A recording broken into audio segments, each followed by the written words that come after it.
Hey legends, how y'all doing? In this video, I'm reacting to the YouTuber Anthony Gramuglia. Hopefully, I said his name right. And this video is about why Jurassic Park never went full horror. He made a post about doing a video about dinosaurs, and the second I read that, I'm like, he's going to talk about Jurassic Park because this YouTuber he tends to do in-depth research, which he's good about. Like not going into something haphazardly. He wants to get a full sense, or as much of a full sense of as he can, of what he's talking about. So, I'm willing to guess that he feels that Jurassic Park could have gone full horror but didn't, and how the current state of Jurassic Park and dinosaurs in media is it could be better. So let's give him a listen. All right, leave a like. And let's get started. It's funny. I never had nightmares about dinosaurs until I got online. At the end of the movie The Lost World Jurassic Park, there's a sequence where a T Rex runs amok in San Diego, causing chaos. It's, fun in the same way a kaiju action scene is fun. But it's not scary. It took a while for it to become scary. User Chronodican, using nothing more than the free software Blender, turned this innocent, fun sequence into the stuff of nightmares with a few alterations.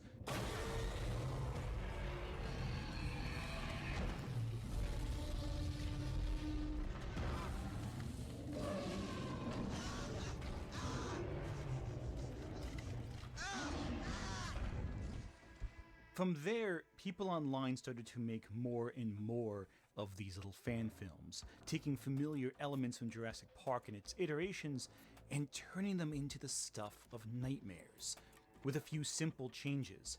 Very soon, Jurassic Park became associated more with horror than action or thrills, at least on the internet. Which begs the question, if a bunch of people can do this for free on their own, why hasn't Hollywood made a horror dinosaur film? Jurassic Park remains one of the most beloved films of the 90s, hell, maybe of all time. But when it was adapted from its novel by Michael Crichton, it left out many scenes that made the novel pure nightmare fuel. One thing you're instructed. Waiting for this ad to be over. That's very true because there are many scenes from the book that were omitted from the film adaptation.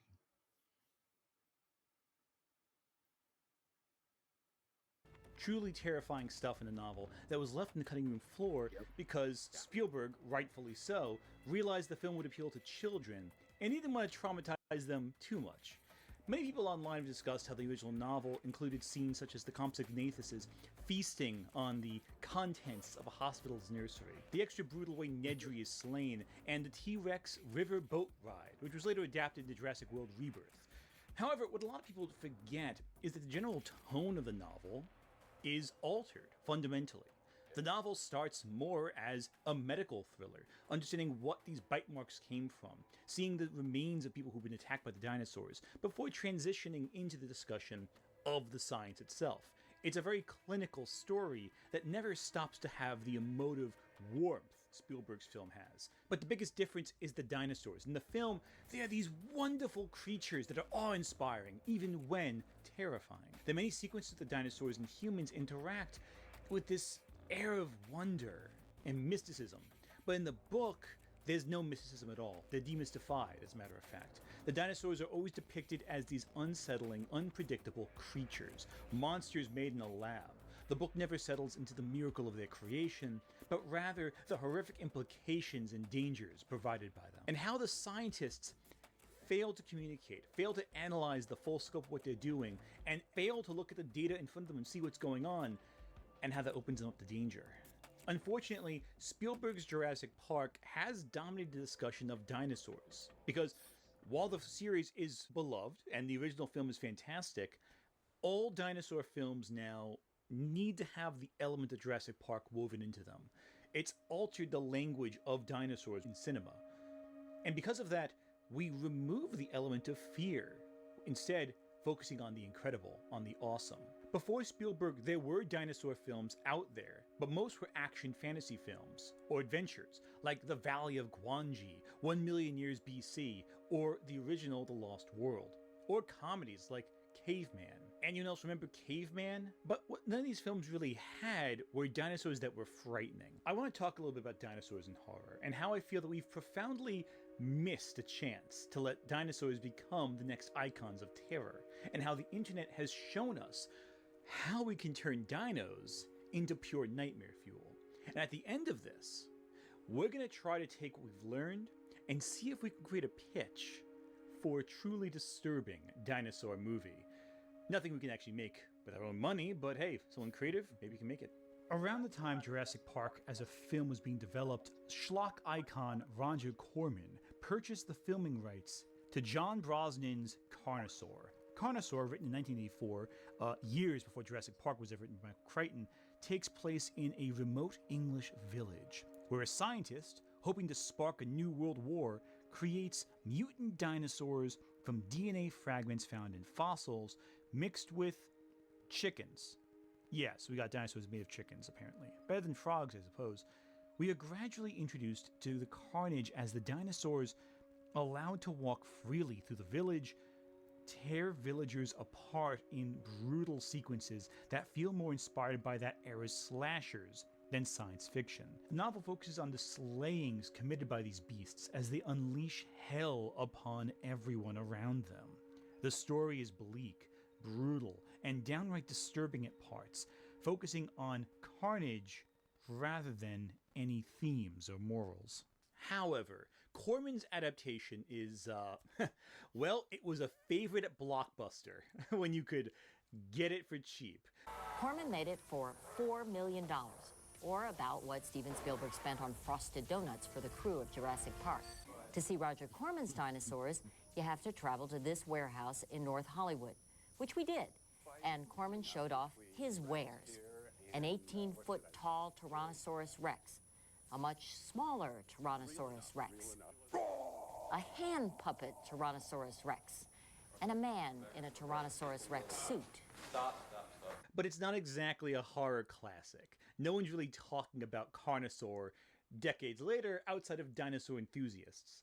And yet, there were many changes made to the story, tons in fact, that reduced the level of terror the book provided. While the book had a number of different dinosaurs in it, the film focuses on Deinonychus, and even then, this is not exactly what Deinonychus looked like. It looks pretty bad. It's clearly a puppet, and I think Corbin understood that too. If people had to choose this summer between seeing one dinosaur movie, much as I'm proud of Carnosaur, I would probably recommend Jurassic Park, but I think we can agree that I would hope that people would see two dinosaur movies this summer. As a matter of fact, it would make a very interesting comparison. As opposed to the effects that designed by Stan Winston for Jurassic Park, Carnosaur looks... Take what you do best and create a website that's worthy of it. cheap. Again, it's a Corman film. What do you expect? The problem is with dinosaur films is that they're expensive by their very nature. And so, in order to justify spending that much money, you need to reach a wider audience. And how do you get that audience? A disturbing horror film? Or... No, you appeal to the masses, aka kids. Kids as well as adults. So, it's like if you have an expensive concept and you need to make your money back, you gotta be able to appeal to as many as possible. So I get that. An action film, an adventure film, something that the whole family can enjoy. A disturbing film just won't cut it. Outside of Tammy and the T-Rex, there weren't too many that were too disturbing. The show Dinosaur, for example, was a family-friendly comedy. Yeah, sure, it ends with the world ending, but it was still fun. There were a lot of documentaries that came out that were educational and informative. Walking with Dinosaurs might be the most expensive nature documentary ever made, and it was incredible, capturing these depictions of dinosaurs by incorporating both special effects and advanced puppetry. the same techniques used for Jurassic Park. However, while I was growing up, there was another documentary that I would watch a ton. I'd borrow the VHS from the library and wear it thin. It was a documentary called Dinosaur. I know, original name. It featured Christopher Reeve discussing fairly outdated ideas in paleontology to young audiences. And while it is dated and a relic of its time, it's definitely worth revisiting even today because of these stop motion sequences depicting recreations of dinosaurs. Those special effects were incredible and have a very interesting tie directly with Jurassic Park. And I think do a great job of showing just how scary you could make dinosaurs even for all audiences. Because these are some of the best I've ever seen. And these effects all came from a man named Phil Tippett. Phil Tippett is a stop motions effects legend who worked on Star Wars and many other projects. His magnum opus, Mad God, is one of the most disturbing stop motion films you will ever see. However, his work on the short film Prehistoric Beast became the basis for the work he'd do in Dinosaur, with essentially the whole short film playing as a segment in the documentary.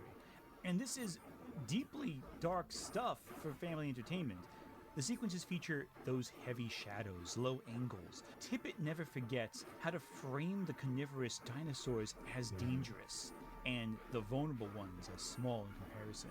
Never forgets to show the gruesome details and when to cut away. The scenes are thrilling, even today, and without mercy.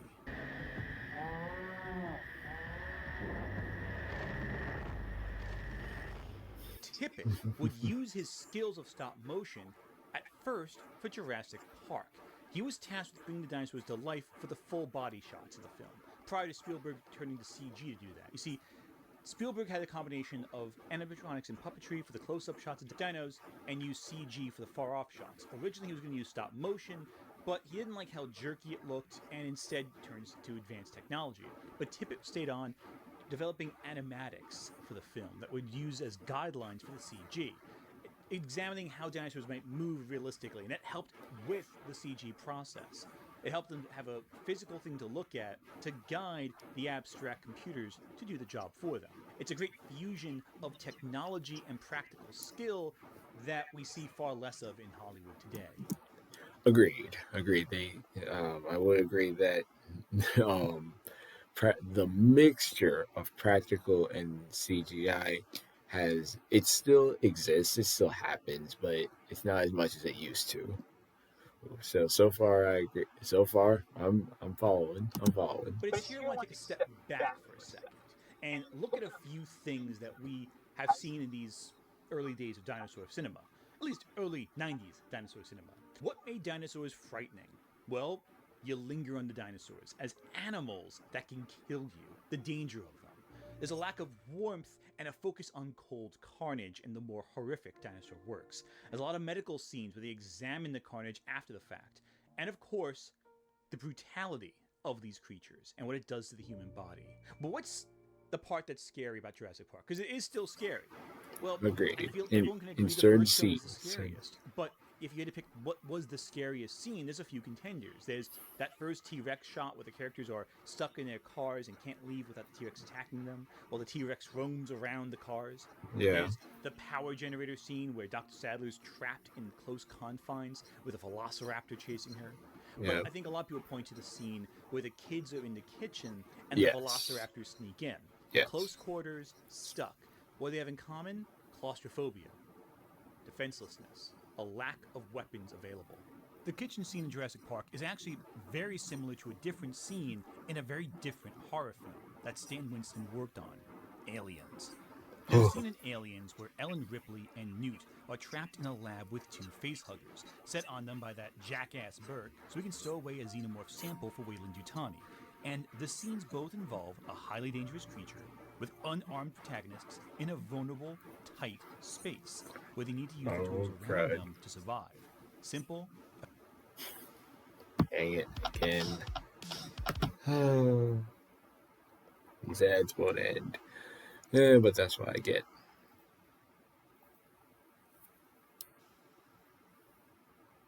Effective set pieces. But a lot of these movies use the scale of the dinosaurs to make you feel vulnerable, Yes. especially if there's nowhere you can hide.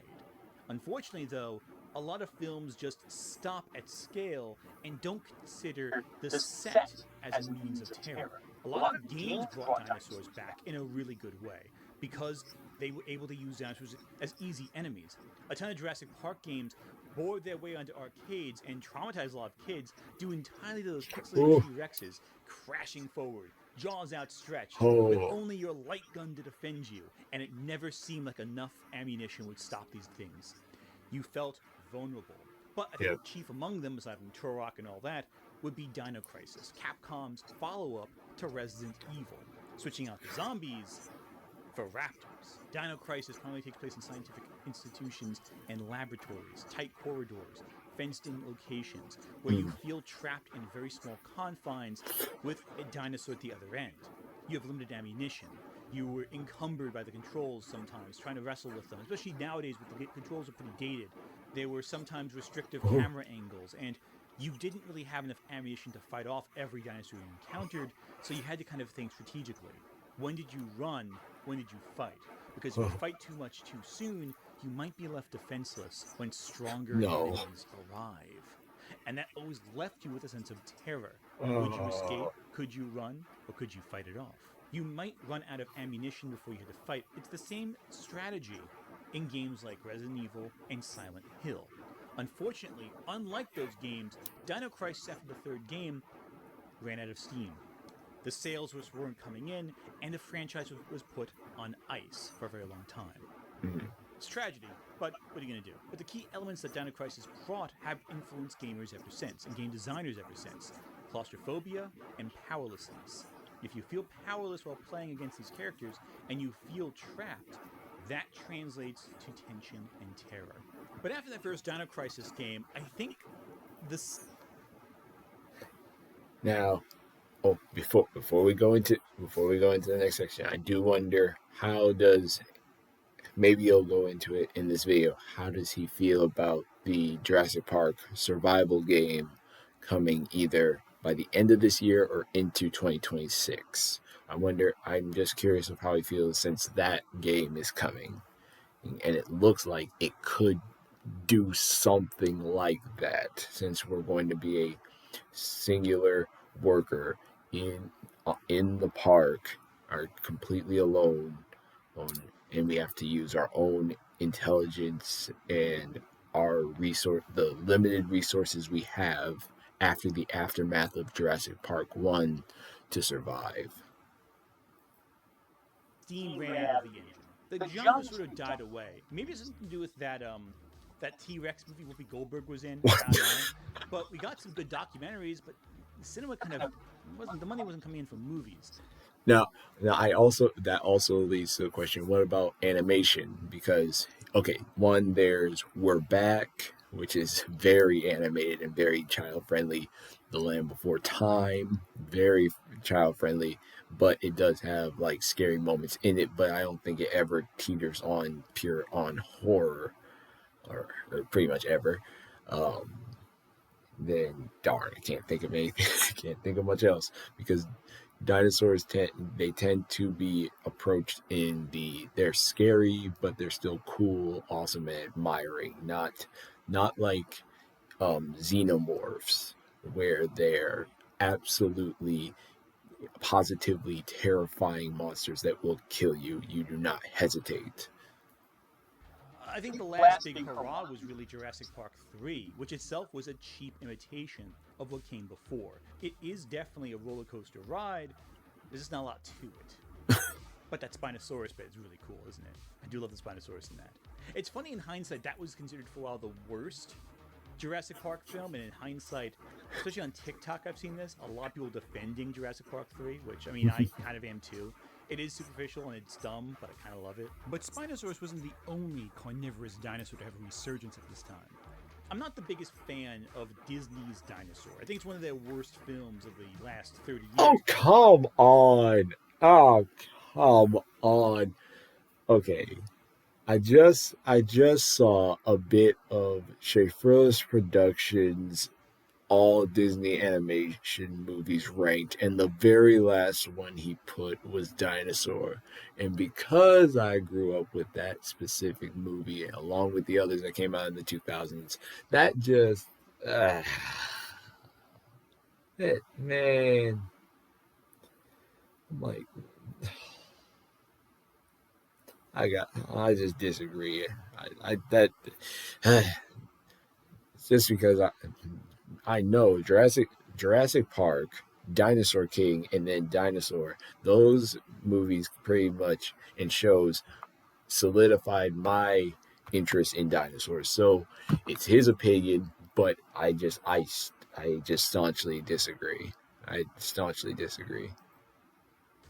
But the Carnotaurus are among the most frightening dinosaurs ever put to film. Of course, another ad. but like, but I've seen this a lot in other YouTube videos that people are hyping up and giving due credit to the Carnotaurus. The Carnotaurus was presented in the original Jurassic Park novel as well, where Michael Crichton presents them as these almost chameleon-like creatures, able to change color and blend into their surroundings. Which, I mean, invisible dinosaurs sounds pretty terrifying to me. Not sure why they took so long in the films to get adapted and why they still have never really gotten the camouflage element of it quite right, but I digress. But the film Dinosaur would Well, Anthony, the thing with the Carnotaurus is that you also have the people who want to be historically accurate or paleontology, like in paleontology or anatomy. There, you have the people who want to be as accurate as possible. Well, for example, the velociraptors in Jurassic Park 1 were able to be as big because of, if I remember correctly, shortly during the production of Jurassic Park 1, there was the discovery of the Utah raptor that was reportedly 6 foot tall. So that gave them the loophole or excuse they needed to have the velociraptors be so tall when previously velociraptors were nothing like that. They weren't that tall, maybe 3 to 4 feet, maybe less. So you have the people who go into it wanting to be as accurate to real life dinosaurs as possible. Well, and then there's the novels that do it, that go into the more weird science fiction side of things, which I do think that we could do, especially with how Jurassic World Rebirth went even deeper into genetic splicing and ridiculousness and zaniness. I think that could open the gates to said Carnotaurus from the novels being adapted on film. Lag. obscurity, if not for Animal Kingdom's soon-to-be closed Dinosaur Ride, where we as Yes. the audience are taken back in time, brought to capture an iguanodon for a scientific investigative group. Now, here's the drill. You follow the homing signal to the iguanodon. Then I'll enlarge the transport field and... Shoot, I have the T-shirt for it right over here, like in my dresser right now. I have ridden that ride a few times, and I'm trying to ride it one more time before it's gone, February 1st, 2026. And the main thing I want to do is just to keep my eyes open for when the Carnotaurus comes in on your right and the photo shot comes in, and at the very end when it does, just like in apparently Universal, where the Carnotaurus, a big head comes in at you, where it's like it looks like it's going to eat you, and it's like, for the life of me, I haven't been able to keep my eyes open. I always close it, because whatever it is about how the scene is shot, how dark it is, and how the lighting goes onto the Carnotaurus face and how it looks, it doesn't look bad. It's good looking. It's just so disturbing to me to look at that I close my eyes in utter fear. And I think that's part of the point of the ride, but also what Mr. Gramuglia is talking about, like the way dinosaurs in media can be more disturbing to look at, and why having that innate fear in you. Boom! You're back with one additional passenger, extra large. And don't worry about that asteroid. You'll be in and out of there before it even breaks the atmosphere. Trust me, what could go wrong? It's all fun and cheesy, but in this dark, chaotic ride, you realize you're being pursued by a That Carnotaurus. And it's a pretty cool event. Sadly, you probably can't experience this for too much longer, but the Carnotaurus jumping out at you remains one of those moments that's impressive, thrilling, and a whole lot of fun. And it's certainly cemented in a lot of kids' brains, Carnotaurus as something to be terrified of. And in the darkness, you really do feel vulnerable, even though you're on a set of tracks. But so far, we have some structure, right? Dinosaurs coming out of a lab, dinosaurs being brought back to life, us going back in time to see dinosaurs, and dinosaurs in an era reigning supreme. Key elements and plots that we see time and time again in ways to get us interacting with these great creatures. Now we cut to 2015. Jurassic World kicks off a new series of films, a reboot of Jurassic Park, essentially, that reinvigorates life into it, but takes a more corporate perspective of it. How will corporations get interest in these worlds without developing new dinosaurs, making new monsters for us? And it always emphasizes that what we saw before is old hat. We gotta reinvent ourselves, the new era. And I think, unfortunately, that mindset did take us away from the fear dinosaurs still posed. And judging by how many online shorts are made based on the Jurassic Park era, I think there's still a lot of stories to tell from Jurassic Park, with just the dinos we got there. I suppose this new generation of corporate stuff, corporate slop. And I think as time went on, the dinosaurs became far less powerful, far less intimidating. There was always a super dino in every film. Agreed. Agreed.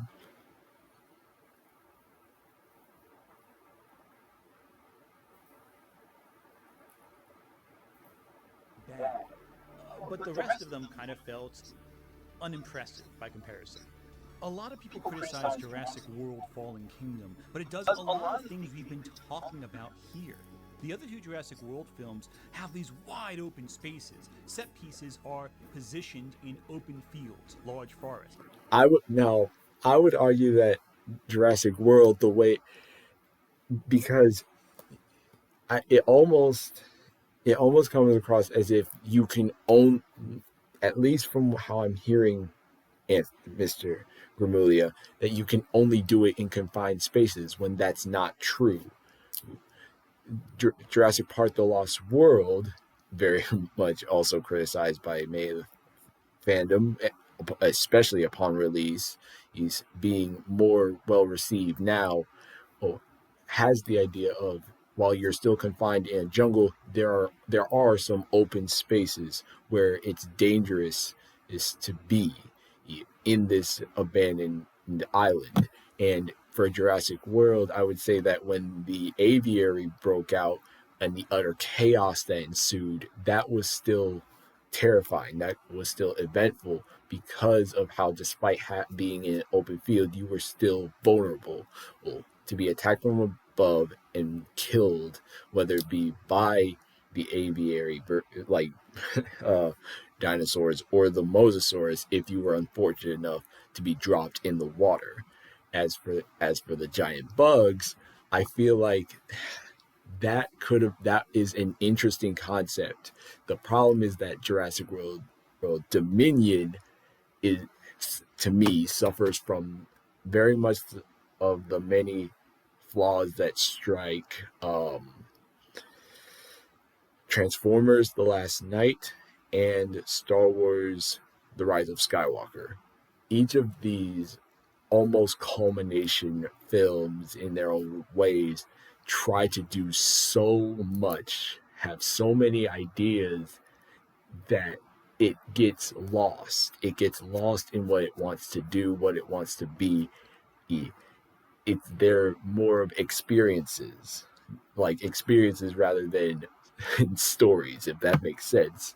Like Jurassic World Dominion has a lot of cool stuff in it, but because of how it goes from from one place to one place to one scenario to one scenario. One great scenario can't stand on its own, like the Troodons or basically the giant sail lizards. That would be a cool concept in itself, to be stuck in a cave and having to survive those, or being in a barn or a open field dealing with these in invading bugs. That's a cool concept on its own, but because it just has to move from one idea to the other, it's not able to stick. For example, the ending of Jurassic World Fallen Kingdom, having dinosaurs in black markets and sold around the world, but also being free to roam as they wish. That's interesting, at least to me, because you then would have the idea of poachers, people hunting dinosaurs for either money or to have one of their own.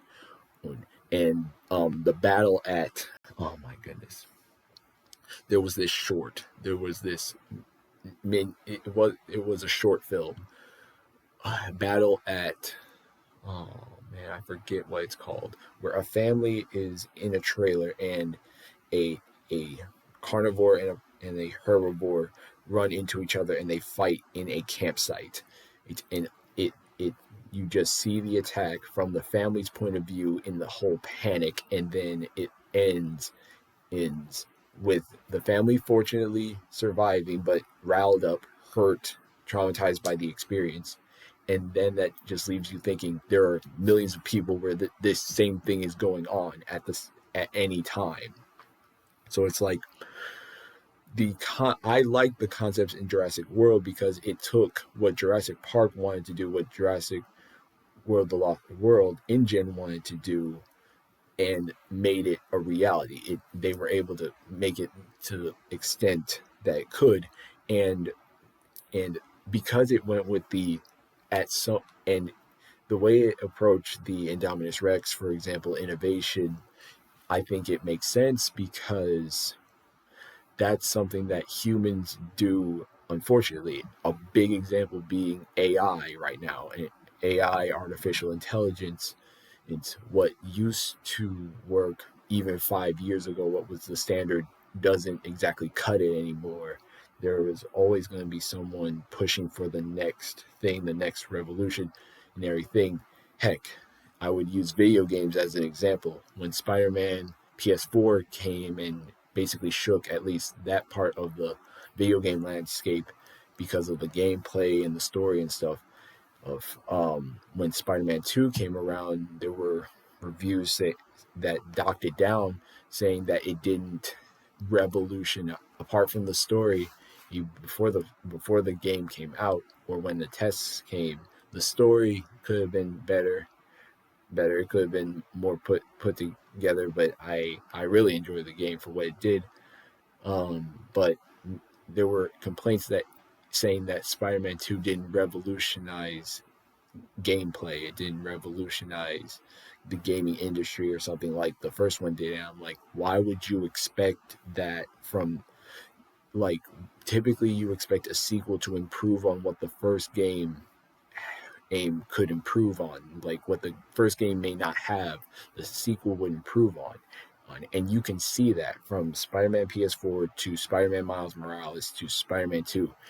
Each game improved on something from the previous game, to where I would say Spider-Man 2 has, apart from certain things maybe from previous games that could come back, Spider-Man 2 has some of the best web swinging in any Spider-Man game. It has some of the best best moves in any Spider-Man game, at least in my opinion. But people wanted the next revolutionary thing. Another thing would be animation. When Into the Spider-Verse and Beyond the Spider-Verse came out, like, people started comparing other animated films, and unfortunately I think one of these would be obviously Walt Disney Animation and Pixar to Sony Animation, and how they are doing animation with K-pop Demon Hunters, Spider-Man Into the Spider-Verse, Across the Spider-Verse, and then Beyond the Spider-Verse whenever it comes out. So it's like the people that want innovation every single release to me are setting themselves up for failure, at least in my eyes, at least in expectations. So I feel like Jurassic World had a good story to say, because it's like, what happens when corporations or when humans overreach too far? When they reach too far, when they're dealing with something they should have been dealing with in the first place, and it finally lashes back, like, or you dug yourself into a hole you can't dig out of. And then, like, and I would at least say that I get the approach of saying corporate slop. I can get that, but I also I at least acknowledge that there's even just one person in any working on any of these films had passion in it. I have to believe. For example, Disney's Wish, I would say, it, like, doing a little bit of research will tell you that movie unfortunately went through corporate rewrite abomination. It was torn apart by corporate, by the executives, to get what the movie is now, when it had concepts of turning into a star boy, and Starboy falling in love with Asha, King Magnifico and the Queen being an evil couple pair, for the, like, technically almost for the first time in Disney history. And it's like, yes, I absolutely get it, that what the movie could have been is so different than what the movie actually is now. Oh, but but there's still at least one person who did give an effort. They cared, or they at least, like, despite everything being against them, they did what they put in effort they wanted to put into the project. So I would say that yes, like, Jurassic Park and the Jurassic franchise can be better. Heck, the TV show Camp Cretaceous is proof of how it can be better, on how it can do more. But saying that it's completely useless, at least, or going at a complete slop or garbage, is, to me, just a little unfair. And the sense of claustrophobia is never relevant. Further, all the characters feel powerful. Chris Pratt can go through these huge sequences and never get a scratch on him. The scary That's true. That I can give you that one. I can give you that one. One flaw that I would give the Jurassic World trilogy is how the child characters don't get hurt enough, unlike in Jurassic Park 1, 2, and 3. Like, each of the characters that were children, I would say, they, except maybe Ian Malcolm's daughter, she may be the only one who didn't get severely hurt in that movie. But any other kid in those films had scars or something to show at the end of the film. Whereas, like, Jurassic World, well, the boys didn't have barely a scratch, and it's like, to me, they could have at least had something. And then Maisie, if I'm getting her name right, Maisie could have had some scars either from Fallen Kingdom or Dominion. scene in Jurassic World Dominion is one where he's not present, where Claire is at the mercy of the blind Yes. plant-eating Therizinosaurus. That's another one. Like, I love that sequence. It is a part, like, it goes more into horror, it goes more into fear, and the shame is that it is way too quick. It is too quick. This could be a concept in itself. Of, like, Dominion was full of ideas that could be their own either short film or full film, which is why, like, with Jurassic World Rebirth and stuff like that, if you want to go more into these one-offs with different people, different characters in these scenarios, I want that personally. Defending its territory. It's a scene where a character is vulnerable, unarmed, and stuck in a tight, claustrophobic area. But Fallen Kingdom, save for the chase scene and the island as the volcano erupts, all of the sequences are claustrophobic. height, in hallways and corridors.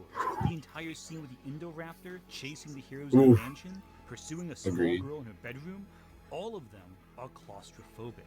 Ignore the fact that the film's plot is almost entirely nonsensical for a second, and ridiculous. The filmmaker understands horror, which when you realize the filmmaker made The Orphanage, that makes sense, doesn't it? I'm glad to say parts of Jurassic World Rebirth did something similar. But is it enough? Well, I'd say no. Because it draws back on one of the most compelling ideas Fallen Kingdom put out there, that Dominion also walked back. Dinosaurs in normal parts of our society. That's a concept I just love. Most dinosaur films contain the dinos to very specific locations. A small island, a small town, a facility. But Fallen Kingdom ends with the prospect of dinos everywhere, invading the entire world, spreading out. Dinos in the Arctic, dinos in the tundra, dinos in the rainforest, dinos in small town America, on the ranch. But the problem is Dominion and Rebirth limit these ideas. They don't want to show the full implications because that might be too chaotic. Instead, dinos become a general nuisance, or as incapable of surviving outside of particular ecosystems. Now, I would at least,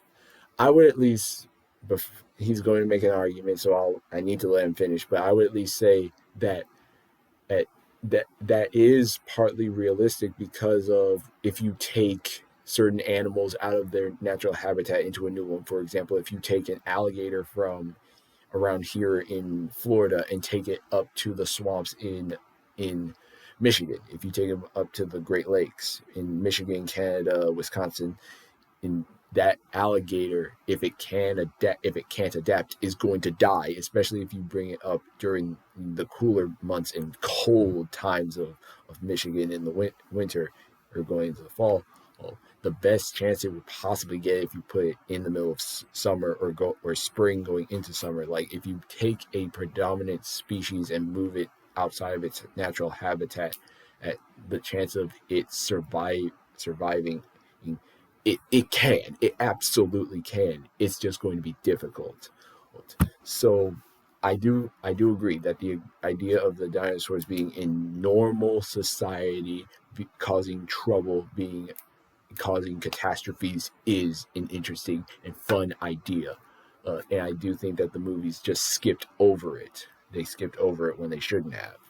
But I do agree that I do think that dinosaurs becoming just a common nuisance would be an inevitable thing. For example, deers, moose crossing the street, ducks crossing the street, cranes crossing the street, squirrels, like natural animals being normal around humans, and humans just living out there, just living life that, okay, you're here.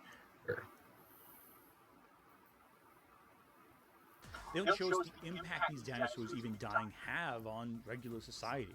What kind of bacterial infections can spread when a dino just drops dead in the middle of a field? When a blue whale rots, it causes problems on a beach. So I agree and disagree with certain stuff. Darn it.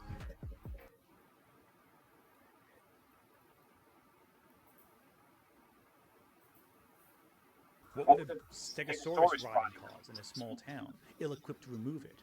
Hell, Dominion's more focused on the locust subplot than the dinosaurs. And most of the dinosaur scenes in Dominion feel utterly toothless, especially with the Giganotosaurus. That the Giganotosaurus scene could have been, that should have been a very big, impactful scene. That could have been a real big, impactful chase. And of course, because of the characters involved, because of how many iconic characters there are, and that at least Universal, the higher ups would never think to kill these characters. You can't kill them, so you gotta just make this as tense as possible. So I can understand that. Now, completely toothless, I don't think I give it that. Now, the capture of Not Delta. Blue's baby. I forget her name. The capture of that was a bit cheesy because they used the same hand method that Owen used for Blue training the Raptors. That was a little cheesy. Um, but I personally let it go. But um, like I the most I could say, the most I would say that you could term as toothless would be the Dilophosaurus scenes. Even the kill at the end, I'm like, you brought the Dilophosaurus back, and it could have been so, like, it could have been a resounding fear, and I just feel it was a little underutilized. At least Rebirth had scary dino scenes, like the Yes. rowboat scene with T Yep. Rex I and the was. Yep. mutant dinosaur Yep. jamboree in the finale. Oh, D and the Rex. scientifically accurate Spinosaurus. Really like those. That's Yeah. cool. More Spinosaurus, please, in our films. I love Spinosaurus. I just think I'm just a fan. I'm just an enthusiast. But let's look at the two most noteworthy dinosaur films outside Jurassic World that have come out the last 10 years that I think illustrate the problems that we have with these films. 65 and Primitive War. 60 Okay, I haven't heard of 65, and that's probably on me, but I have heard of Primitive War. And the problem is, I wanted to see that movie so bad, but it was on a limited release window. And I was thinking it was going to get a general movie release, and I didn't know it was going to be limited. It, and I almost didn't know when it came out, which hurts, which at least it's my fault but for not doing enough research, but also like wishing that whichever studio released it would say that. 5 is a story about humanoid aliens crash landing on Earth during the Cretaceous period, struggling to survive as dinosaurs press in on all sides. Primitive War, meanwhile, is a story about Vietnam War soldiers stumbling on a cove of various dinosaurs brought back from the past thanks to a Soviet Union experiment with wormhole technology. Look, maybe Carnosaur was onto something when they just said it was made by chickens, even though that was pretty dumb. But, like, come on. Both films were criticized for being kind of schlocky and of poor quality. They're both criticized broadly for being pretty dumb. Characterization is undermined, especially in Primitive War, which, much like Carnosaur, is based in the book, and the book's really good. Mind you, the book is more focused on the Vietnam soldiers' trauma and experiences. But while both are basically edgier versions of Jurassic Park on some level, they're not scarier than it. Rather, they're focused on men fighting dinosaurs, with artillery meant to be intense, a military grade arsenal or a science fiction grade arsenal. And very rarely as a result do we think these men are in any trouble. You can shoot down a T Rex just fine with these weapons. It brings down the dinos rather than brings them up. To bring aliens back into discussion, even though you have space marines in Aliens, with all their weapons, they still feel powerless because you watch their arsenal dwindle down, you watch as they're picked off one by one, and you get the sense that no matter how strong they are, it's only a matter of time before they stumble and fail. And indeed, they do. You never get a sense that they can escape in one piece. Unfortunately, in both 65 and Primitive War, you never don't feel like they'll escape in one piece and be just fine. At no point does Vulture Squad for Primitive War feel helpless, nor does Kylo Ren himself ever break a sweat fighting dinosaurs. And this is the same problem that Dominion had too, where Chris Pratt's a Mary Sue, unstoppable. If you make your character too strong, the threat level of your work is undermined. But there is one story I neglected to mention. It is actually pretty good. Primal. Primal is an Adult Swim cartoon made by Genndy Tartakovsky, the same guy who made Samurai Jack. It's raw visual storytelling. It's ahistorical, sure. It has cavemen and dinosaurs living at the same time, like 1 million years BC. However, there's an added element here that adds to the story, I think. This is a concept that was introduced briefly in Michael Crichton's sequel to Jurassic Park, The Lost World. Not the film version, but the book version. What happens when a dinosaur gets sick? And not just sick, but something that poisons the brain itself. What if dinosaurs go rabid, go out of control? Wix.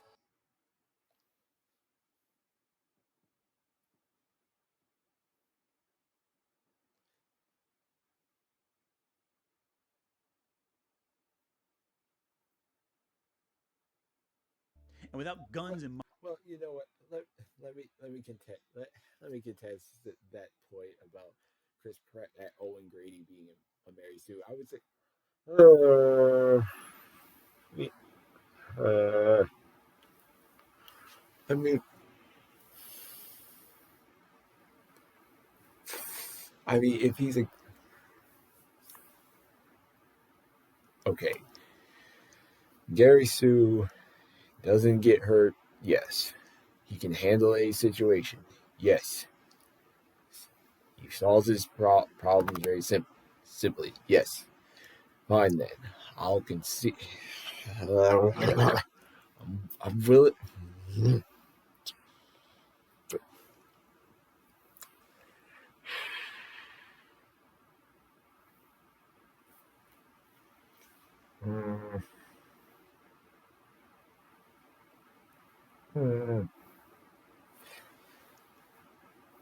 I, I don't think I can.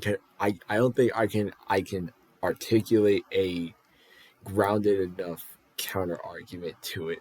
It's like because I can simply just do some research and come up with a better argument.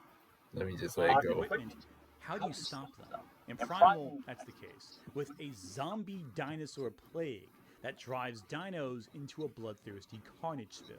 But further, there's also the online world of analog horror and homemade horror in Blender, often taking imagery from Jurassic Park to make some truly nightmarish stuff. Mostly, it's focused on workers at the park being put in dangerous situations, or the dinosaurs wandering into public areas. You notice what's missing? Weapons, ammunition, means of fighting back. Everyone is taken off guard, trapped in claustrophobic halls, sometimes sterile halls, or aware that the safety of their own homes offer them nothing. Many of these have an analog horror / found footage quality to further emphasize just how real, and thus just how powerless, we are. It makes the perspective we have of the dinosaurs feel smaller because the scale is larger. We're looking up at them rather than looking at them from some helicopter camera level to the dinosaur's eye level. This is something Rebirth also capitalized on, Yes. making dinosaurs feel gargantuan. I see the online films as a reaction to the action blockbusters, the expensive blockbusters, and most of these are made in Blender for free, using public assets. Or they're analog films using nothing more than the implications of monsters, rather than the presentation of them. But I also feel beyond that, there's a sign here. People don't want their giant action films all the time. I mean, some are great. I love action films. Love Jurassic Park and Jurassic World, great series. But sometimes you need to go back to what Carnosaur did. Make dinosaurs into Jason Voorhees, into Freddy Krueger, into slasher villains who prey on innocent people and tear their lives apart. Arachnophobia, in many ways, is more akin to what these people want to see than another action blockbuster. And it's funny because Spielberg had a hand in that film too. So from here, we're going to move into the pitch phase. I'm going to tell you what I think I'd like to see done in a dinosaur horror story. We're going to briefly pitch an idea to the world. Maybe if you're watching, you might be a filmmaker yourself. In which case, credit me for it. But I want to ask a few questions before we pitch this. Where will the story take place? What kind of characters will we be seeing? And how intense should it be? Well, for the last one, very. This is going to be a bleak story. Setting and characters, I want to emphasize that we need people who aren't soldiers. Don't even know if they can use guns, maybe. They shouldn't be scientists. They shouldn't be anyone who knows what's really going on. I've always been a fan of these kinds of movies, like Tremors or, again, Arachnophobia, where average people who have some knowledge of what's going on, but not a whole ton, get stuck in a situation that's beyond their control. All right, we got a good premise. Is dealing with people who are out of their depth. Something extreme, where nature overwhelms them. They're not prepared to deal with the obstacle at hand. Average people living average lives. Maybe the suburbs, maybe a rural America, somewhere where they aren't exactly equipped to stop it. The only exception should be a Burt Gunner-esque character, someone with a huge arsenal of weapons in their basement who's been prepping for doomsday for years. This character, however, will not be a protagonist, but rather someone who they come into conflict with. We'll get there. I also think there should be some lab or medical facility in the area that's responsible for what's going on.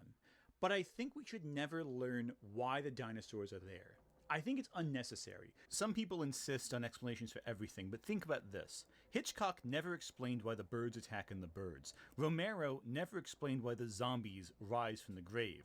Why should we have to explain why dinosaurs are here if the focus is not on explanations and science going amok, but rather survival? You look at Okay, I can give you that. Like, it depends on how you frame it. Because, for example, if you're of the Star Wars community, the big thing about that is explain every single character down to the very minute. The second they were born, the second they were conceived, to every minute of their life, except for Yoda and his species. For whatever reason, that one is the one character that everyone wants to keep a mystery. So I get that point. So it depends on how you approach it. If you approach it just saying this is where we are, deal with it.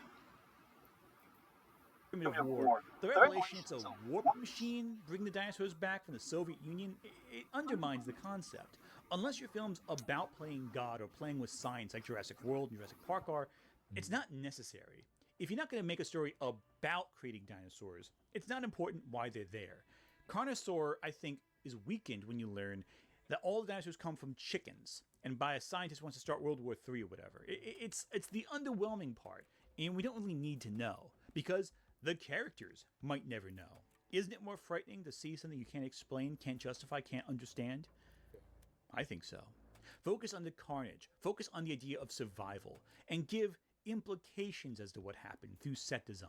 Don't tell us exactly what happened. Have us go to the lab at some point and see technology that the characters don't understand and can't use. That you can just assume this is how dinosaurs got here.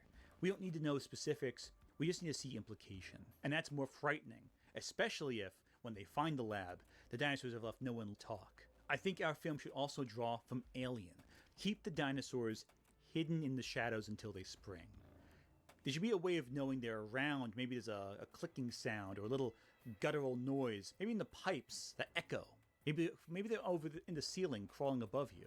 Maybe they're in the shadows in different hallways. But it should be still and it should be tense until they strike. Don't forget, it's not always important to have everything in motion. Sometimes stillness speaks volumes. Silence heck yeah. speaks volumes. Heck yeah, I agree with that because when it comes to scares, for example, Five Nights at Freddy's when the power is out, and if you happen to get the long pause, if you get a long pause before the jump scare, the tensity rises with every second. So I get that. To something off, and then nothing else but that one singular hint. Wait until, around the bend, it comes. I also think if you have raptors, they should be more equipped to use human beings as traps. Maybe have a person lingering in a room and have them cry out in terror, and someone going to reach them only to find a raptor standing over him with a claw on his back. I feel like you pulled that from Jurassic Park 3. Because that's it. That's pretty much exactly what Jurassic Park 3 did. Technique was also done in those animated shorts I was talking about online.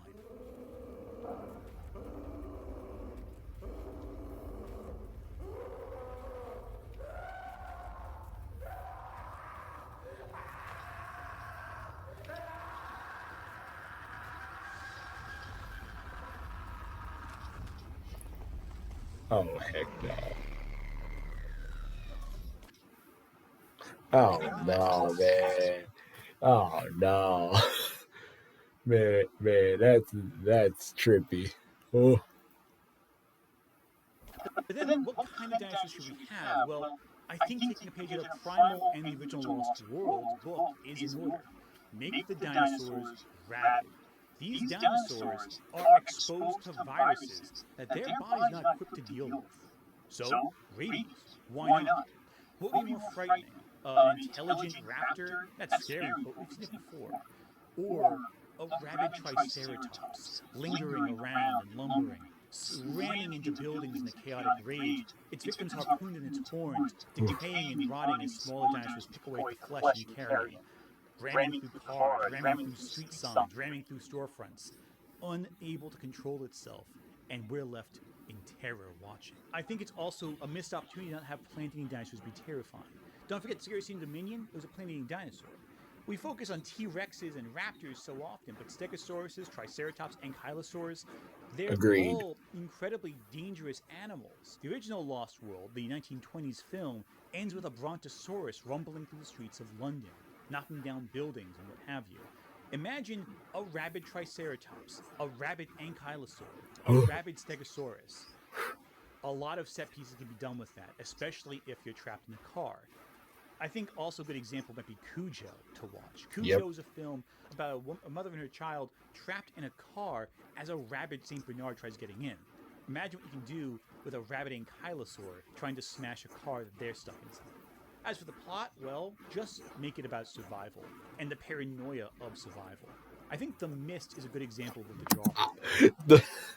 I literally thought of that like earlier when he was talking about being confined. You don't really have an explanation on how they got here, and you're just stuck in a confined space. The Mist came straight to my head. Have a cast of characters who are huge and diverse and interesting, and stick them in one location, possibly one connected to the lab in some way. And the characters are trying to survive, set up strategies, set up escape routes, but their own paranoia turns them against each other. And once they're turned against each other, the monsters outside can come in, especially if you have an intelligent animal like a raptor who understands his paranoia and tries to exploit it for prey. Something intelligent and dangerous.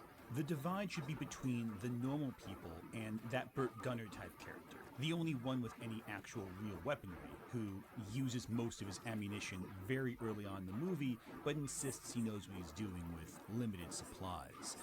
I think he should go out in a blaze of glory at the start of the third act against something like an Ankylosaur, something impenetrable that all of his weaponry can't stop. The message should be, it's useless to fight these things, it's far more efficient to escape. I think in terms of weaponry, it should be very limited. It should be only maybe a couple guns, but very limited ammunition. Most weapons should be around the house kind of stuff.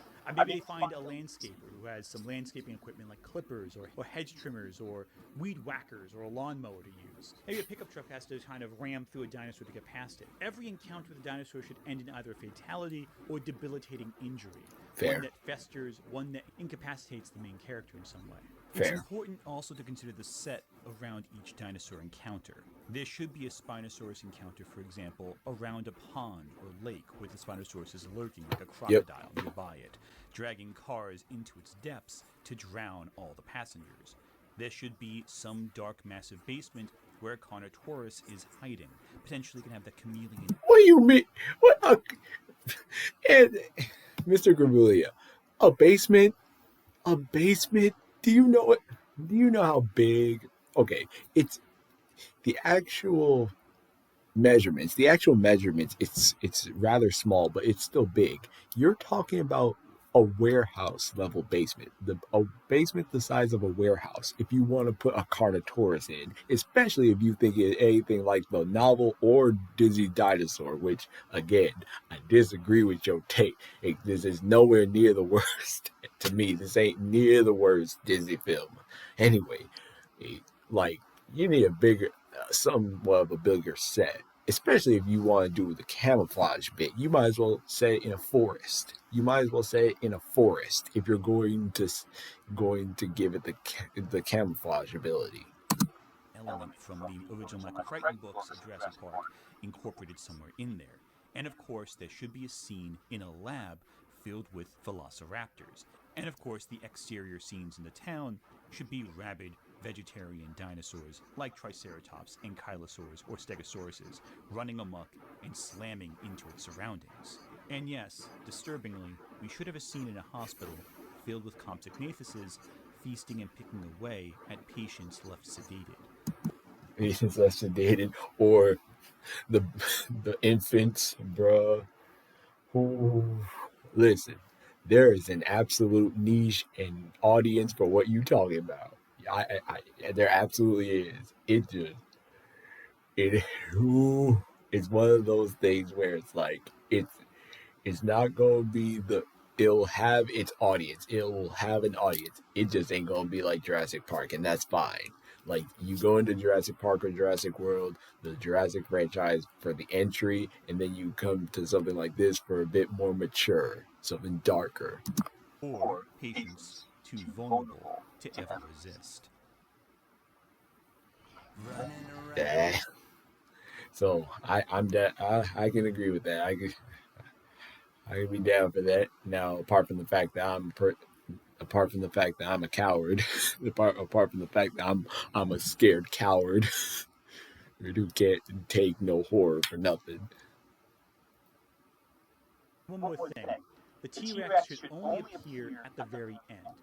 Every other Jurassic Park and Jurassic World movie ends with a big fight with the monster at the end. The big bad dino. This gets Yes. to a ridiculous degree in the later Jurassic World movies, where it's a genetically altered dino. But I digress. But And the problem with genetic mutation, problem with that, bro. point out here, Jurassic World Rebirth Problem. ends with the heroes confronting the D-Rex, a grotesquely mutated Tyrannosaurus hybrid, and the characters don't kill it. They can't kill it. It's just too powerful, too indestructible. It's a force of nature. That should be the model to draw from. Not a character you can fight, but a character you can only run away from. Run. And anyone who attempts to fight it Yes. ends up dying. A T-Rex should be like that. At this point, ammunition should be exhausted, their arsenal depleted, and all they're left with are a couple escape routes. And every one they try ends up being countered by the T-Rex. Take a car, take a truck out of there, the T-Rex crushes it or chases up to it, or rips the bumper off and leaves it spiraling into a storefront. They try to get the attention of a helicopter passing by. As the helicopter comes down, the T-Rex bites, takes a hold of it, and rams it into a storefront, or the street in some way. Everything they do should be countered by this colossal creature. It should feel like they can't stop it, and ultimately, I think they shouldn't. If we pitch a film, the big thing I want is to end on the bleakest note possible. One that's completely and utterly hopeless and filled with despair.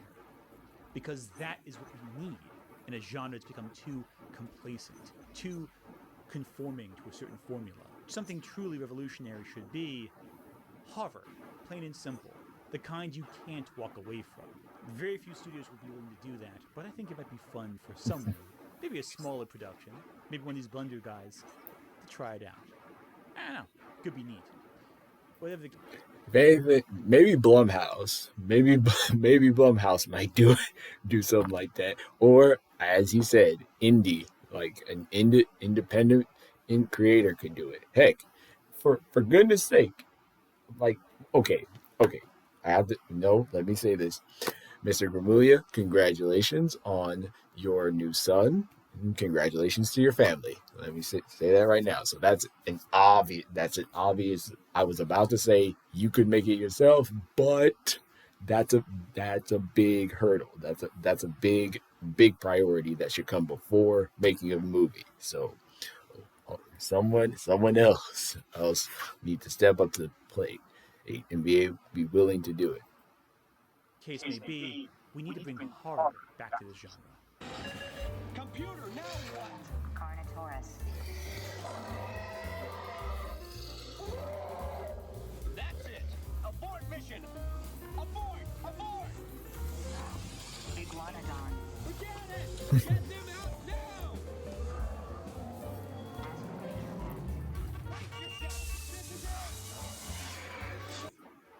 All right, I'll pause it there so another ad doesn't show up.